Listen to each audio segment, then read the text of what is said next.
ನಮಸ್ಕಾರ ವೀಕ್ಷಕರೇ, ನಾನು ನಿಮ್ಮ ತಾರಿಣಿ ಮಾತಾಡ್ತಾ ಇರೋದು. ಲಕ್ಷ್ಮಿ ಹಾಗೂ ಗಣೇಶನ ಪೋಟ್ಲಿಯ ಬಗ್ಗೆ ನಾನು ಮಾತಾಡ್ತಾ ಇದ್ದೆ ಇಂದಿನ ಸಂಚಿಕೆಯಲ್ಲಿ. ಅದಕ್ಕೆ ಏನೇನು ಹಾಕಬೇಕು ಅನ್ನೋದ್ರ ಬಗ್ಗೆ ನಾನು ತಿಳಿಸಿಕೊಡ್ತೀನಿ.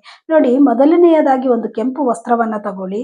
ಆ ಕೆಂಪು ವಸ್ತ್ರಕ್ಕೆ ನೀವು ಸ್ವಲ್ಪ ಧನಿಯಾ ಬೀಜ ಹಾಗೂ 8 ಗೋಮತಿ ಚಕ್ರ, 8 ಕಮಲದ ಬೀಜ, 8 ಕವಡೆ, 8 ಲವಂಗ, 8 ಏಲಕ್ಕಿ, 2 ಜಾಯಿಕಾಯಿ ಹಾಗೂ ಒಂದು ಅರಿಶಿಣದ ಕೊಂಬು, ಬೆಳ್ಳಿ ಕಾಯಿನ್ 2, ಇದನ್ನೆಲ್ಲವನ್ನು ಹಾಕಿ ಒಂದು ಗಂಟನ್ನ ಮಾಡಿ ಇಡಿ.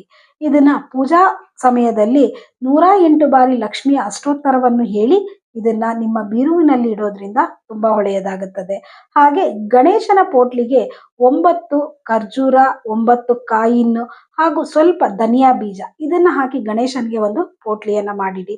ಇದನ್ನ ಗಣೇಶನ ಹಿಂಭಾಗದಲ್ಲಿ, ಅಂದ್ರೆ ನಿಮ್ಮ ಮನೆಯಲ್ಲಿ ಗಣೇಶನ ಫೋಟೋ ಇದ್ರೆ ಅಥವಾ ವಿಗ್ರಹ ಇದ್ರೆ, ನೆಕ್ಸ್ಟ್ ಇಯರ್ ದೀಪಾವಳಿ ಬರೋವರೆಗೂ